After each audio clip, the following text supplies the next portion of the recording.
Hola, buenos días. Unfortunately, that's the end of my Spanish. So you say GH in English sessions, but I try to deliver my message as clear as possible. Okay, I rather have the eccentric title, but I will touch this particular point in the later part of the presentation. But let me begin with this picture. Actually, I presented this picture 2 years ago, and showing the different buzzword, the changing time to time.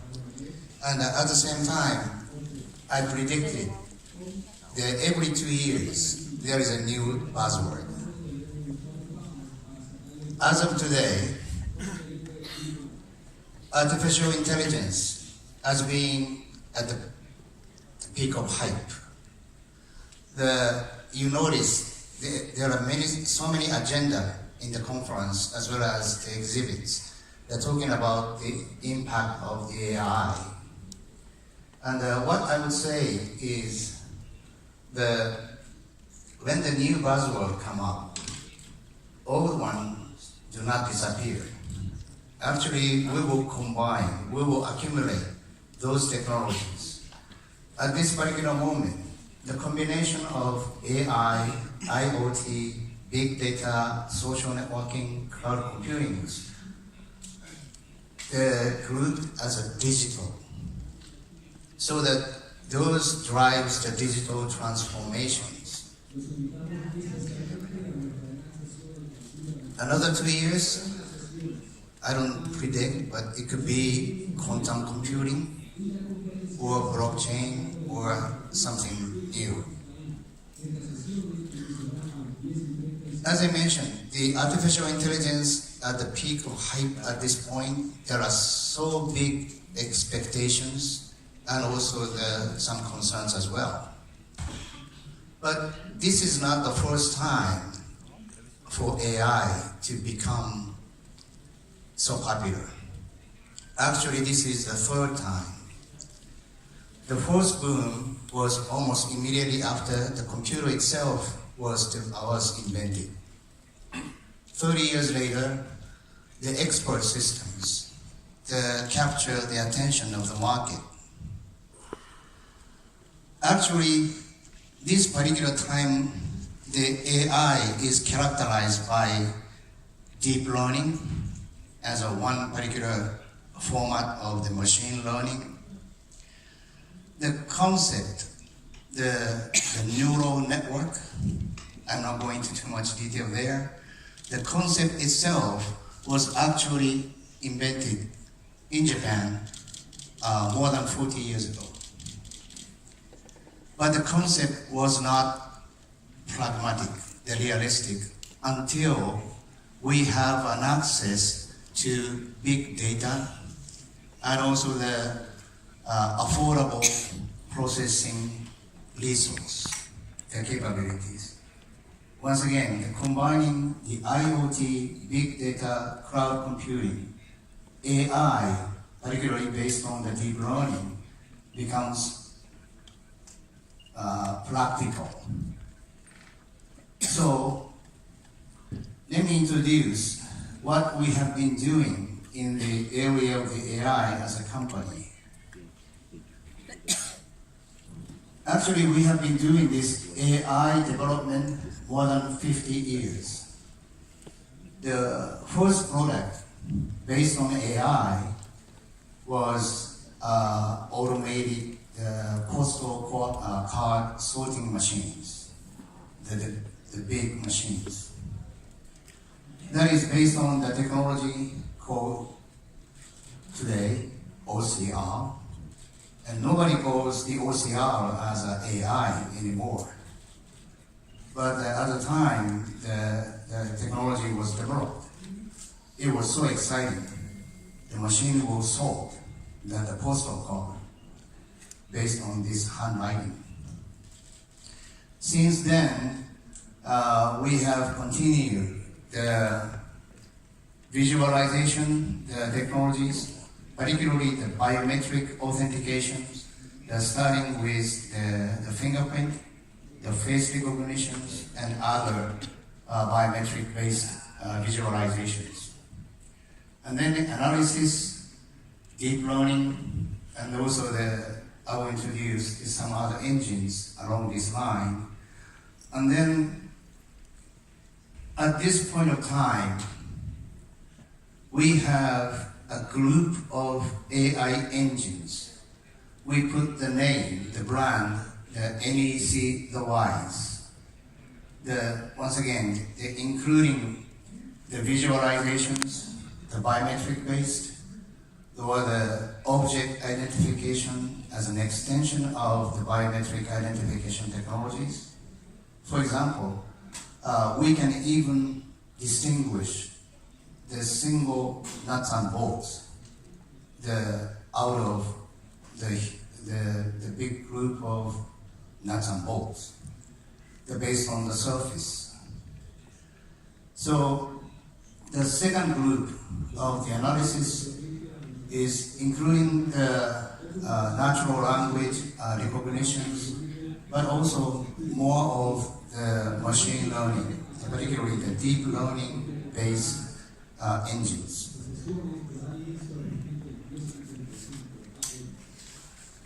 Face recognitions. Actually, you have already experienced our face recognition technologies at the entrance of these venues, as well as the several other stands. It has been used to improve the security at the international airports or the sporting venues and several other occasions.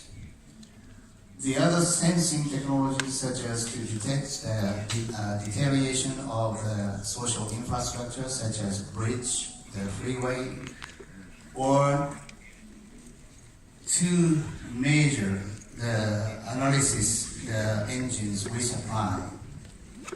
The first one is applied to detect the failure status. This means nowadays, based on the IoT, measure, for example, the facilities such as chemical plant or manufacturing facility are equipped with so many sensors. By monitoring every single sensor one by one, it is hard to tell if it is abnormal or it's within normal variations. So we apply the artificial intelligence to learn what is normal.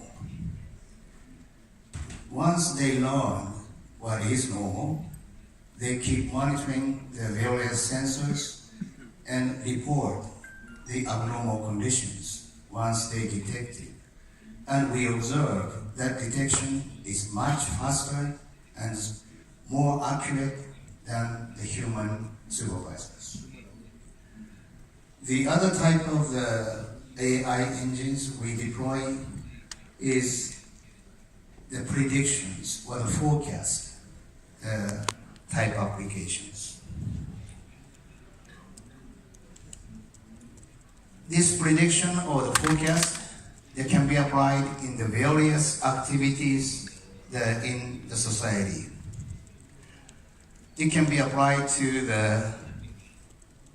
the consumers, the activity in the retail. And then the retail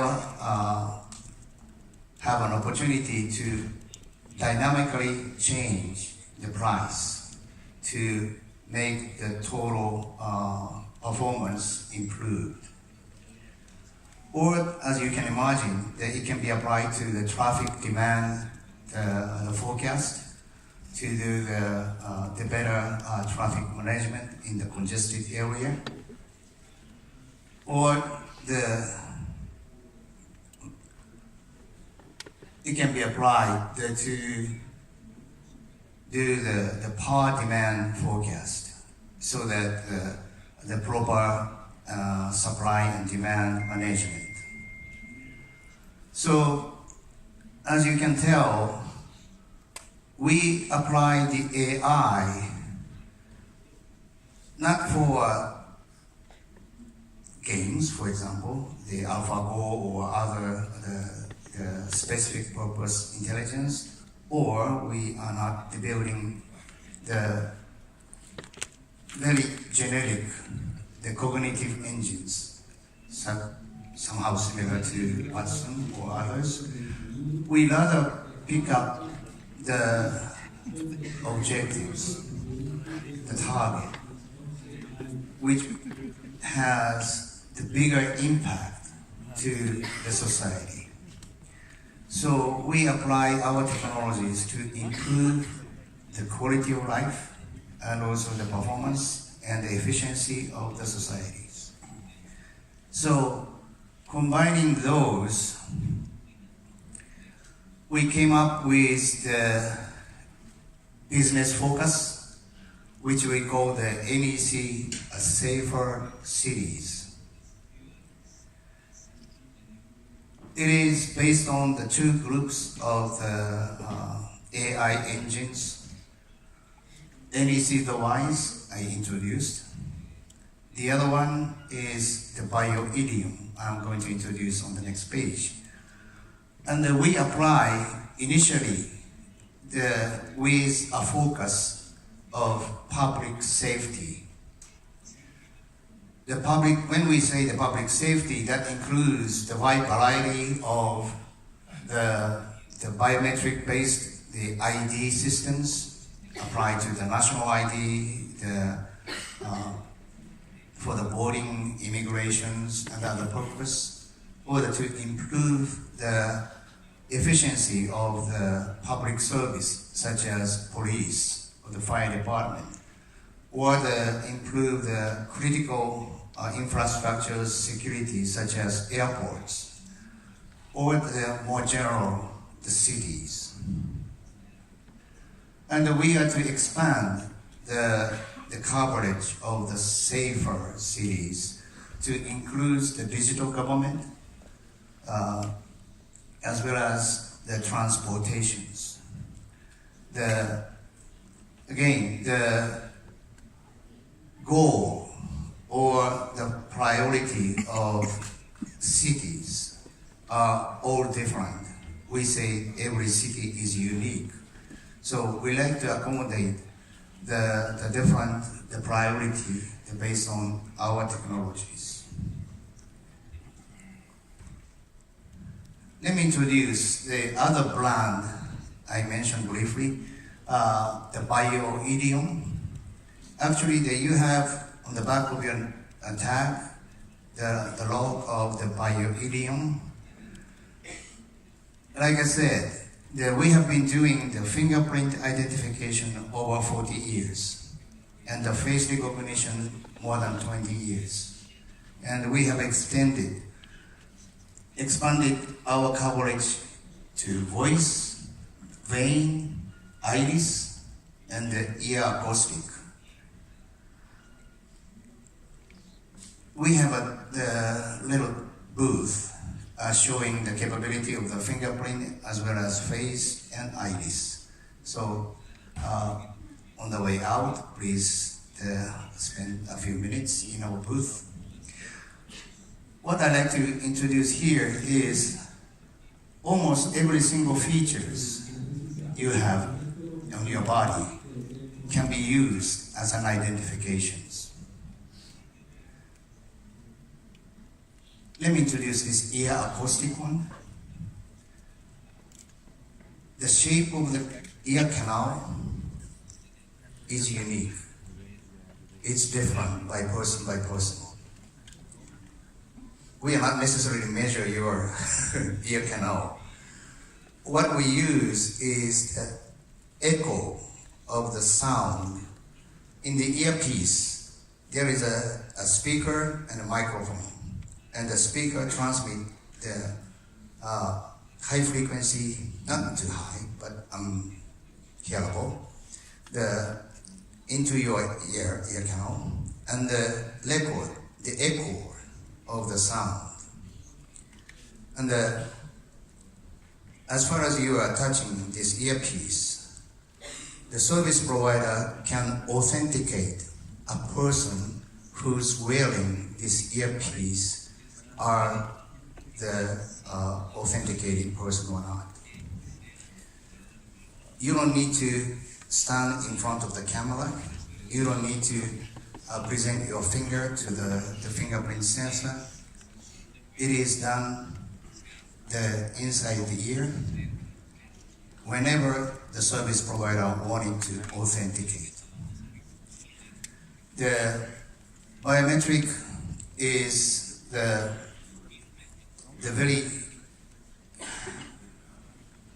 promising technologies, but we realize there is different angles, accuracies or speed, and ease of use, so that we will combine the best features of the different biometric features to support the various type of applications. This is also based on AI, but it's not the deep learning we discuss a lot during these conventions.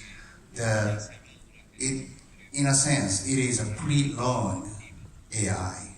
Means we have trained these AI engines in-house. So when we introduce these engines, it has already learned.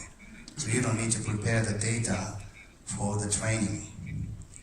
So similarly, we have the video analysis engines.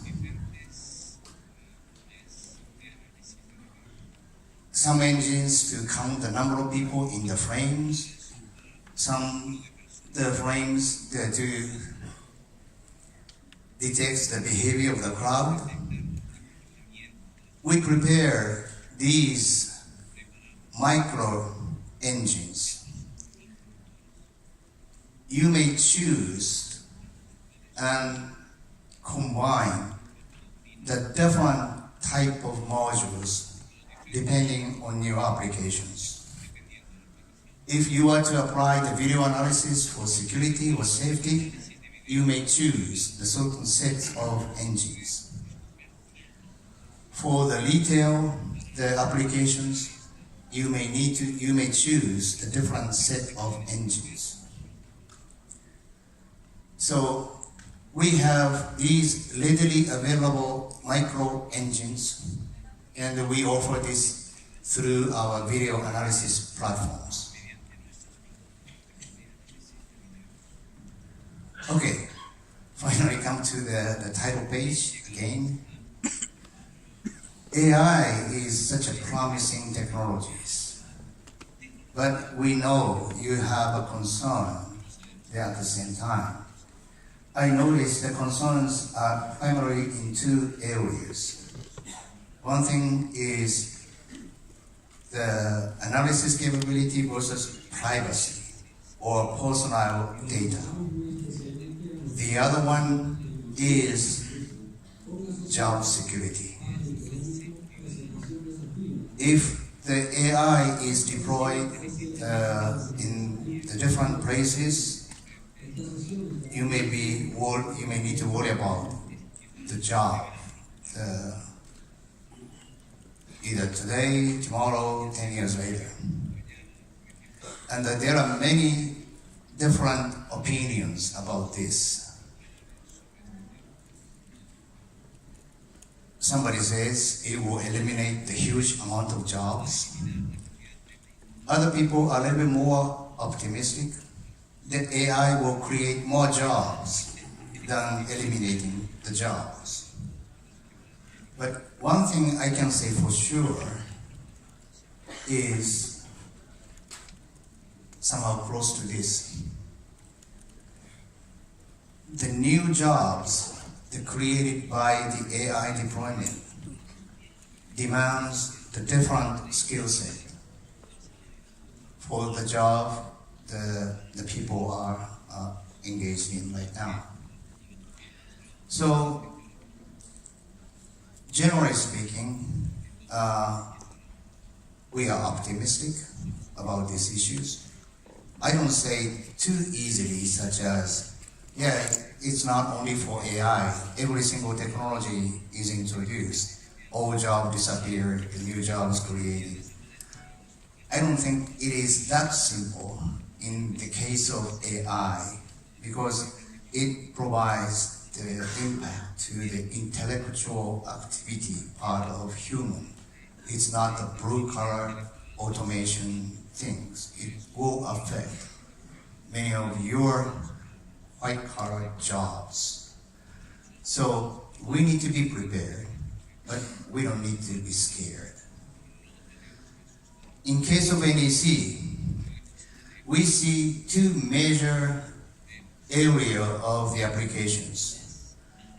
The first stage is where there is a clear answer. Only difficult to get that answer without AI. We will apply the AI, for example, the urban security or the quality management in the manufacturing plant. Without AI, it is very difficult to achieve. You can install 1,000, 10,000 CCTV cameras, but you cannot prepare that many screens to monitor. And you cannot prepare the operator to monitor every single screen. You need to get the help of video analysis AI. But the real goal, or the long-term goal, I should say, is we like to tackle with the problems without the clear single solutions. The tough situations, not a simple answer yes or no. It needs to be a combination of the various the judgments. And we like to have the human intelligence and artificial intelligence collaborate to tackle these tough problems. So again, we start to deploy the AI in a relatively simple problems. It's still tough, but we know there is an answer. And we will continue to research and develop the AI to achieve the long-term goals. So that's the direction we have in the AI. And this is the end of my presentations. And then please make sure to pay a visit of our booth to touch upon the biometric, the authentication capabilities. Thank you very much. Gracias.